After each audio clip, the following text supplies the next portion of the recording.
something extremely delicate has begun to unfold behind the scenes at Manchester City. A wave of internal decisions, unexpected negotiations, and growing pressure is shaping what could become the most unstable season since Pep Guardiola took charge of the team. But unlike previous years, the issue now doesn't lie solely with the squad or the transfer market. It's inside the decision-making room, in the small moves which, when added together, could jeopardize an entire project. Fabrizio Romano has confirmed it. City have begun negotiations to renew the contract of a player considered strategic by Guardiola. We're talking about a player who, despite his youth, is already seen as a key cog in the club's future. Rico Lewis, just 20 years old, may already have a contract valid until 2028, but the club is moving now to secure him even further. The reason?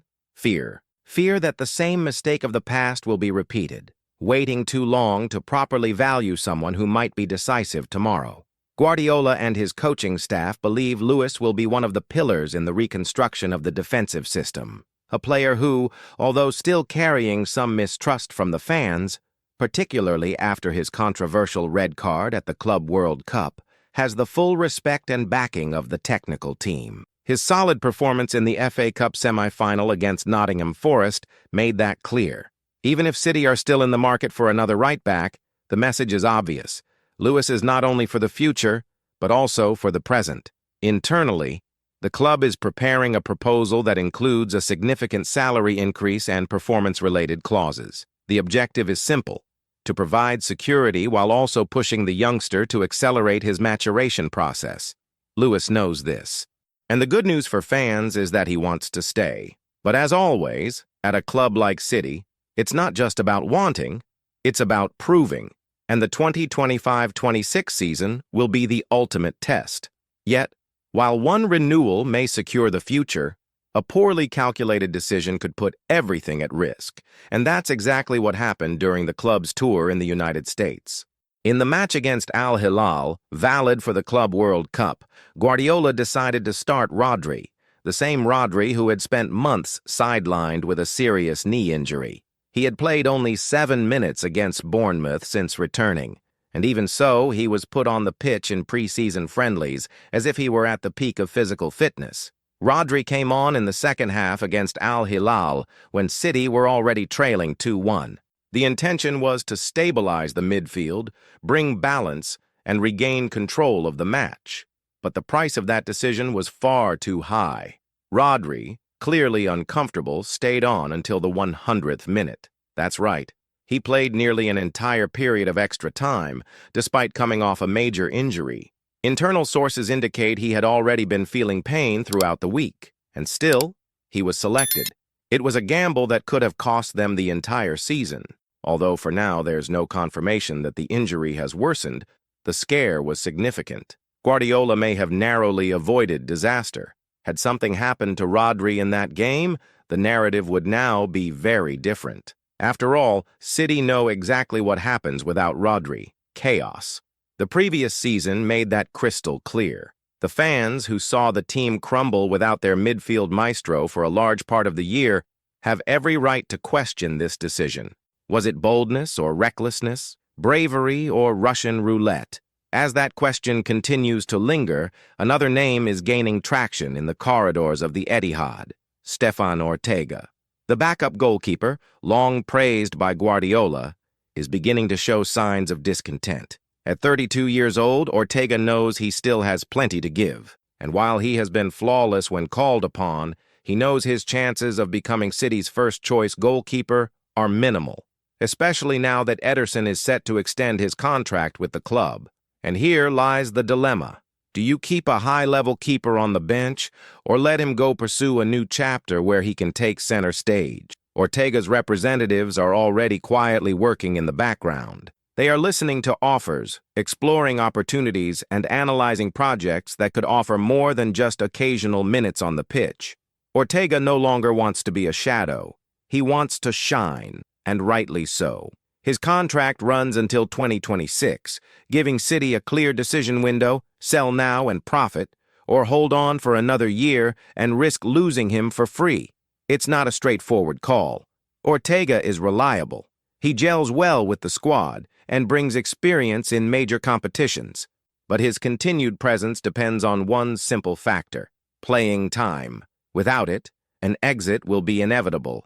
And while Ortega reevaluates his future, Ederson is facing turbulent times. Despite retaining his spot as the starter, his recent performances have been heavily scrutinized. In the Club World Cup, for instance, he committed a glaring error against Cat Miners and then cost the team again against Al Hilal, conceding 2 consecutive goals to Marcus Leonardo. Even so, the club is determined to extend his contract beyond 2026. Confidence? Perhaps. But many see it as stubbornness. If Ortega leaves the club, he may only be the first in a string of exits expected before the window closes. And one name already on the radar of Europe's elite clubs is Oscar Bob. The youngster, who rose to prominence in 2023 with a crucial goal against Newcastle, is now in a precarious situation. After a serious leg injury that sidelined him for much of last season, Bob is trying to find his rhythm again. Juventus have already signaled interest, and they are not alone. The problem is that since returning in April, Bob has performed well, but he is surrounded by fierce competitors. Doku, Chinho, and Marmish are all in top form. The fight for positions is fierce, and Guardiola, known for relying heavily on meritocracy, guarantees nothing to anyone. Bob has a contract until 2029, but that doesn't protect him from being sold, especially if the club needs to cut costs. Amidst all this, the club remains active in the transfer market. Jack Grealish is another name expected to depart. His place in the England squad for the 2026 World Cup is under threat, and a move, whether a loan or permanent transfer, seems inevitable. Calvin Phillips and Kyle Walker are also on shaky ground. Guardiola wants to revamp the squad. He's aiming for youth, intensity, and new profiles. Deep down, what is happening at Manchester City this preseason is not merely a reshuffling of pieces. It is a silent attempt at reinvention. Guardiola knows that last season left scars. Scars the media tries to cover up with statistics, but which the fans carry in their skin. A third-place finish in the Premier League, an early Champions League exit, and a loss in the FA Cup final are simply not acceptable for a club that has grown used to dominating everything. And the consequence of that is radical decisions. Since January, City has accelerated a process that had long been kept in the drawer, an invisible rebuild. 8 new signings have arrived over the past 6 months, including young prospects and players with a physical profile very different from those the club usually targets. The man behind this strategy? Hugo Vanna, a meticulous director, known for prioritizing performance over name or media hype. He was the one who pushed for signings like Turkey, Ait Nouri, Bettinelli, and Rangers, players who arrived without much fanfare, but with clearly defined tactical roles. This change in approach says a great deal about Guardiola's current state of mind. A manager once synonymous with control and perfection now seems more aggressive in his choices. He no longer wants players who please fans with flashy dribbles and Instagram videos. He wants soldiers. He wants discipline. And he wants immediate results. That is why Jack Grealish, despite the heavy investment made, is now on the list of potential departures. His style no longer fits the project. The departure of names like Phillips and Kyle Walker, who were fundamental in previous cycles, also fits into this new scenario. It is not merely about selling to balance the books. It is about an ideological renewal. Manchester City is not just changing parts. It is changing the heart of the team. And this kind of surgery is always delicate. One wrong cut can bring down the whole structure. One poor choice could lead to collapse. But there is a lingering question that no analyst or journalist dares to ask outright. Is Pep Guardiola still the right man to lead this new cycle? This is not about questioning his genius or his achievements. No one can erase those. But the Guardiola of today is not the same as he was 4 years ago. His gestures on the touchline have changed. His relationship with the press has become more defensive. He seems less tolerant of mistakes and more impatient with the process. Perhaps the weight of expectations is starting to suffocate him. Perhaps he himself has become a prisoner of the perfection he created. The case of Rodri lays this bare. It was a silent cry of desperation. By playing him despite physical limitations, Guardiola did not act as a strategist. He acted like someone under pressure, pressured by time, by the need to win, by the fear of appearing weak. That decision, while understandable, carries a high emotional cost. If repeated, it could shatter the squad's internal trust. Players can sense when a manager loses balance. They feel it when decisions are driven by ego rather than reason.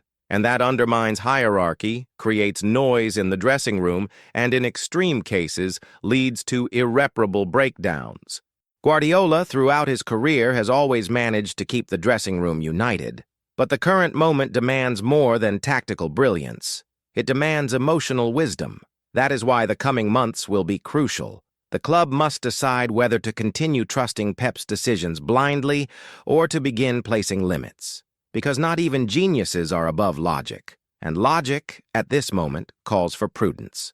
At the same time, players like Rico Lewis and Oscar Bob represent an emotional crossroads. Talented young players, hungry for the spotlight, but who need a healthy environment to grow. It's not enough to renew contracts or give them minutes on the pitch. They need to feel they are part of something greater, that they are not merely filling space while the club seeks reinforcements, and that requires human management that goes beyond tactical training. In Bob's case, for instance, he is returning from an injury that kept him out for nearly an entire season. His recovery was quiet but consistent, and his performances in the U.S. games showed he still has something to offer. But the scenario is unforgiving. His competitors are flying. And Pep, as we know, is not one to wait for anyone. That is why Bob is facing a decisive moment. Either he explodes now, or he becomes just another name on the list of unfulfilled promises. And there is more. While Manchester City tries to resolve these internal conflicts, clubs like Juventus, Bayern, PSG, and even Real Madrid are watching from a distance. They know that amid instability, an opportunity may arise. All it takes is a small gap for one of these giants to swoop in and take an unhappy player, an underrated name, a gem that has yet to shine. It is the invisible game of Europe's elite, and City knows it cannot afford to slip up. This tension between continuity and renewal is what makes this moment so dangerous for the club. One misstep, and the golden cycle could end sooner than expected. Because in the elite, there is no room for gratitude. There is room for performance.